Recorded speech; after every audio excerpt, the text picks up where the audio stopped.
Hi and good morning again. Okay, so we're going to talk about MMOCashOut and in particular the payment plan for just one aspect of it. Now, I'll go through the basis of it, but you need to understand that this is just a small part of it and there are larger bits and pieces that will be bolted onto MMOCashOut. And this will enable you to earn, I say largely anything that you want to earn. If you want to earn just enough to buy your next game or your next Xbox or whatever, then you can do that. If you want something that's going to give you enough money to perhaps give up your full-time job and do even more gaming, then perhaps this will be a result for you as well. And then perhaps there's those of you who just want to do lots and lots of different things, and it has the potential to give you an awful lot of money to be able to do lots and lots of things and build that, I don't know, that dream gaming room or that man's cave or whatever you want to call it. And this is an opportunity for you to actually do it and also continue playing games and interacting with your friends, your clan, whatever you want to call them, in the same process. So it's really straightforward, but I'm going to do, I do apologise in advance, I'm going to do some drawings and my drawings are rubbish. So I'll need to explain what they are as I draw them. So initially, what we're going to talk about is when you come into MMOCashOut, you can come in at 3 levels, and those levels are as a peasant, as a squire, or as a royal. And depending on which level you're on, obviously it depends on how much you're going to potentially earn through MMOCashOut. And essentially, when you come in, you're going to be buying or have a village. And then when you have a village, if you introduce other people, and I know that that you guys are really good at, if you like something, you share it really freely, whether it be through a blog, through YouTube, through a headset, through a game, even on the in the street or out and about, you share things with people. So if you were to share this with a few people, then the potential for you to earn even more and more and more just gets, well, ridiculous. But rather than me prattle on, what I'll do is I'll start drawing and I'll explain the process as we go through. So you start off initially, as I said, no matter whether you're coming in as a peasant, a royal or a squire, you're going to come in and you are going to have a village. So this is you in your village. Now your village enables you to tax a certain area. Now at the moment, because it's just you, there is nobody that you are able to tax. And when I talk about taxing, that is the point that you actually start making some money. So you refer it to, you talk to, you speak to 2 people, and they say, yeah, I like the sound of this, and they get involved with MMOCashOut. So, and again, here we go with the drawing. So we've got one here, and the second friend that you've got, you pop in there. So you now have the ability to start taxing other villages because you're starting to expand. Now, as that expands, that gives you, by introducing, speaking to 2 people, that enables you to be able to tax up to, oops, done it the wrong way, 64 villages. Okay, so hopefully you can see that.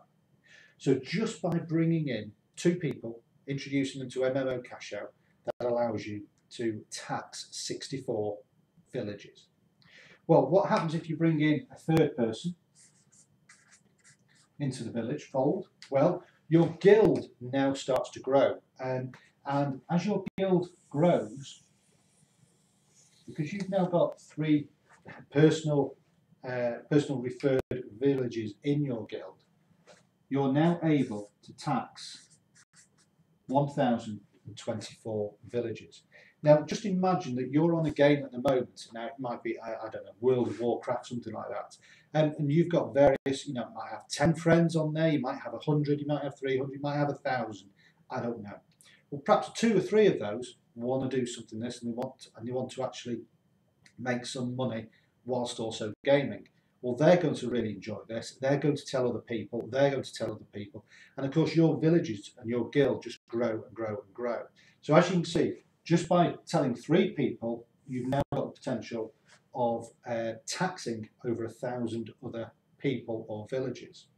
However, it doesn't stop there, because if you've introduced a 4th person into your guild, your taxable area now, and I'll write this slowly, is now, and I'll write it with a proper pen, is 65,500, so slowly I'm getting it wrong, 536. So you can now tax 65,000 villagers within your guild. And let's say you're getting really excited, word gets out, everybody's starting to make some good money, and it just starts to go crazy.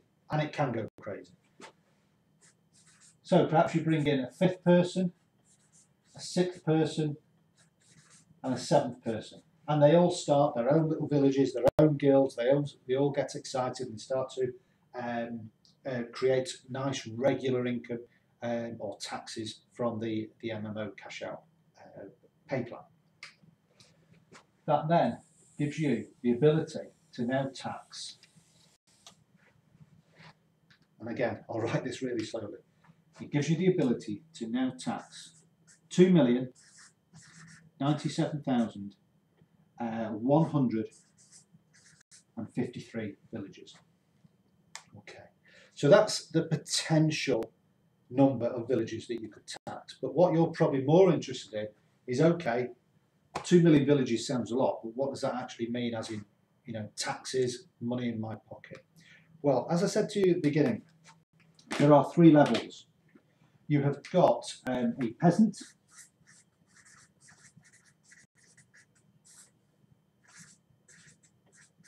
that allows you to tax every single village at a 25 cents each per village. You have then got a squire, which allows you to tax every single village at 35 cents each. And then you have a royal, which allows you to tax every single village at 40 cents each. Okay. So if you are a peasant, you can tax everything at 25 cents. If you're a squire, you can tax everything at 35 cents. And if you're a royal, you could tax everything at 40 cents. So I know you're mad there with calculators trying to work this out. I'll work this all out for you. So here we go. If you're a peasant, okay, then just at this stage here, with 64 villages to tax, you're going to create an income, or a taxable income, sorry, of $16. Okay. If you were a peasant, the same 64 would create you an income of $22. And again, same 64 here would create an income of $25. Now that's every single month. So it could be that the next game is going to cost you, I don't know, say $70. Well, in 3 months as a royal, you could buy it for free. Yeah? Okay, if you're a peasant and you had 3 people that you'd brought into the business, then all of a sudden you've now got the ability to tax 1,024 people. So what does that look like? Well, that looks like this. It looks like $256 per month as a peasant. It looks like $358 a month if you're a squire, and it also looks like $409 a month if you're a royal. Okay, so happy with all that? That all works quite well. So let's get to the meat and potatoes, which is the 65,000 different villages within your guild that you can then start to tax. Okay, deep breath. So, and I'm just getting on my knees here, so I do apologise. So if you're a peasant, that would work out at $16,000 per month, with a bit of change. If you're a squire, that would work out at $22,000 and a bit of change per month. And if you're a royal, that would work out at $26,000 per month. Now, all of a sudden, you're able to get your game tree, you're able to get that fancy telly, computer screen, sorry. You'll be able to buy all the top of the range games, the biggest system you could get. You could absolutely own anything as far as the gaming world is concerned. And that is in just 1 month, bearing in mind that you've got another month coming in, another 4 weeks later, you might get another 16 grand as well. And that's just as a peasant. As a squire, you can see big difference, and as a royal, you can see a big difference as well. So I'm now going to go through this one here. And I'm going to go through this one pretty slowly as well. So again, I'll get on my knees.